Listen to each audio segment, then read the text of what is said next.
Korean MMOs might have their flaws, but there's one thing that we can always count on them for. They're going to feature a ton of super hot, scantily clad waifus with exceptional fluid combat that really emphasizes our characters' movements. That is how they get their return on investment after all. Which brings us to Nightcrows. I have been DM'd repeatedly asking me to cover this game since its reveal at G-Star 2022, which saw Korean developer Mad Engine announce their MMO to the world, an action MMO built on Unreal Engine 5. Mad Engine are known for their work on previous MMOs, V4, Hit, and Overhit, all of which have been relatively successful within Korea, but failed to garner any real following outside of its country of origin. A Korean MMO with full action combat, built on Unreal Engine 5, with a confirmed 2023 release, sounds like it has a lot of potential to be good. Not as good as our patrons over on Patreon though. You guys are all incredible, much better than any upcoming MMO. Thank you for continuing to support MRSSSTIX and I, which if you have a brief moment, you should totally consider following us over on Twitter. Nightcrows is set in the 13th century Europe and follows a guild called Fairy Tail. Wait, actually, no, not Fairy Tail. That is the wrong intellectual property. Although admittedly, now that I'm thinking about it, a Fairy Tail MMO would be really freaking sick. It follows a guild called the Nightcrows. That's our guild, and interestingly enough, consists of royalty, the Pope himself, knights, and other religious figures as we gather to fight against impending threats. The world is on the brink of war, with monsters freely roaming the land, and it is up to us, you and me, to save it. A fairly generic setting with an even more generic plot, but this is a Korean MMO. They're not really known for their narrative depth. Now that we know a little bit more about the game though, let's take a moment here to jump in and take a look at the trailer. This is the trailer that was released at G-Star 2022, and it might go a little ways to enlighten us as to what we can expect.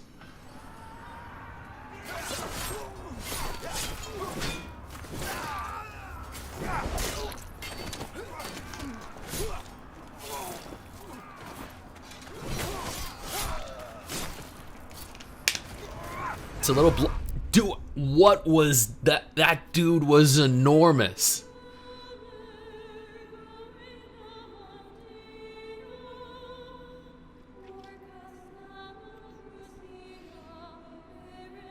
It's a beautiful city.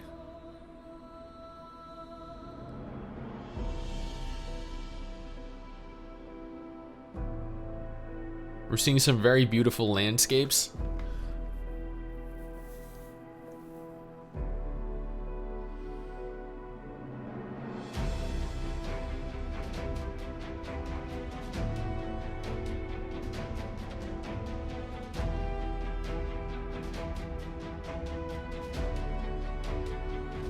So those look like the Templars, right?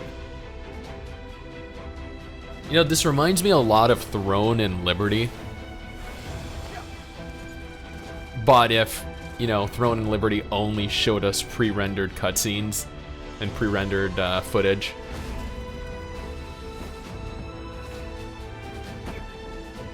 I'm gonna be honest, that looks a little janky. Flight looks really good. Flight looks kinda cool. If you can fly everywhere you can see, that it's gonna provide a lot of unique options for exploration as long as they populate it with purpose. Wow, this would not be a Korean MMO without a bunch of hot Korean waifus, right?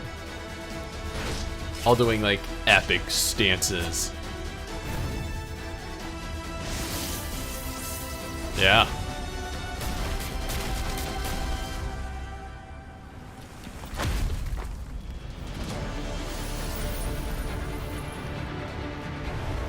I'm gonna go out on a limb here and assume this is a world boss.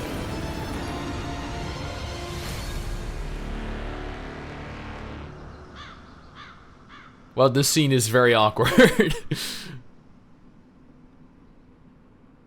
Yeah, this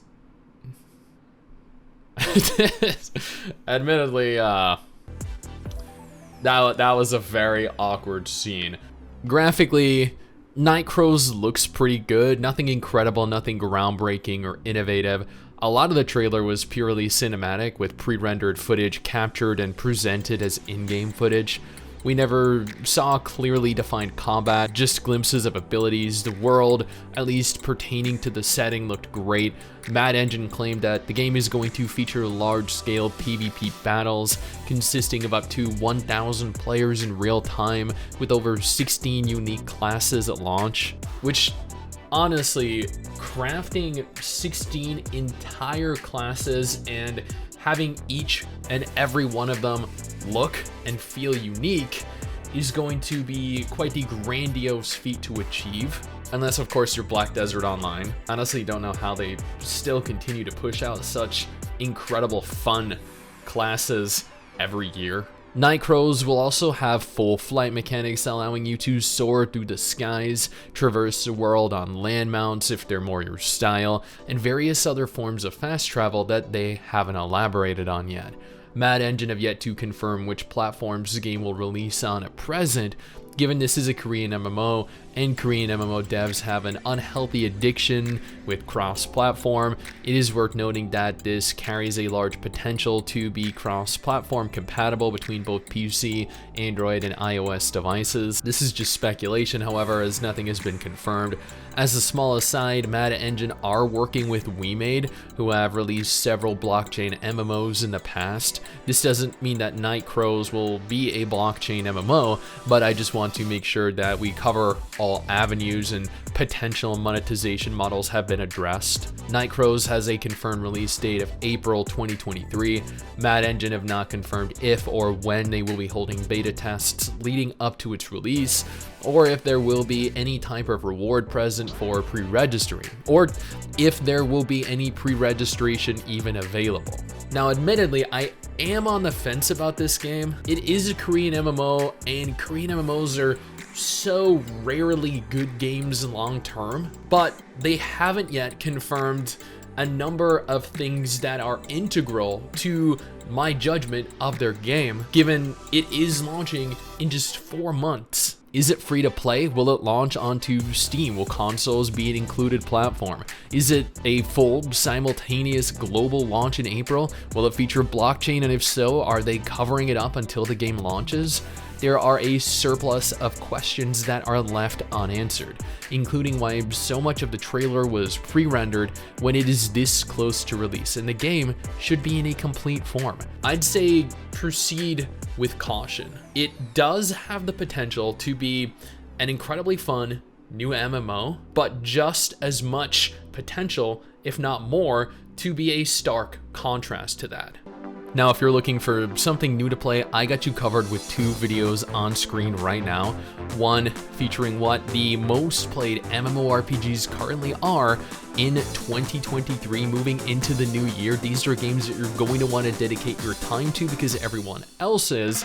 And the other featuring a list of what I believe the best MMORPGs are, sorted by individual categories. The best action MMOs, best open world, best PvP, and PvE.